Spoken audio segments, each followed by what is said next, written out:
ছাপিয়ে যাবে বন্দে ভারতকে, হবে না দূষণও। এবার আসছে সুপারফাস্ট হাইড্রোজেন ট্রেন, ঘন্টায় যার গতিবেগ 160 কিমি। ট্রেনটি ইতিমধ্যেই তৈরি হয়েছে ট্রায়াল রানও।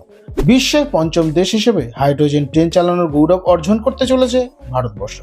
চেন্নাইয়ের এন্ট্রিগাল কোচ ফ্যাক্টরিতে যেখানে এই ট্রেনটি তৈরি হয়েছে, সেখানে ট্রায়াল রানটিও সম্পূর্ণ হয়েছে। এবার শুধু অপেক্ষা সেই অত্যাধুনিক ট্রেন আমজনতার পরিষেবার জন্য কবে আনবে রেল।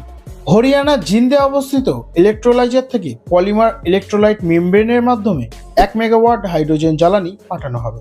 তা দিয়ে উৎপাদিত হবে 430 কেজি হাইড্রোজেন। ট্রেনের দুই প্রান্তে থাকবে অভিনব হাইড্রোজেন ইঞ্জিন। প্রতি ঘন্টায় এই ট্রেনের গতি হতে চলেছে কম বেশি 160 কিমি। অতএব গতির নিরিখে 1200 হর্স পাওয়ারের এই নয়া ট্রেন বন্দে ভারতকে পিছিয়ে ফেলে দেবে। একটি ট্রেন তৈরি করতে খরচ হয়েছে প্রায় 80 কোটি টাকা। নতুন এই হাইড্রোজেন ট্রেনে যাত্রী স্বাচ্ছন্দ্যের বিষয়টিও যথেষ্ট নজর দিয়েছে রেল কর্তৃপক্ষ।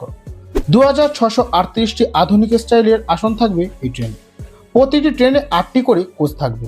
পাশাপাশি নিরাপত্তার জন্য প্রতি কম্পার্টমেন্টে থাকবে একাধিক সিসিটিভি ক্যামেরা।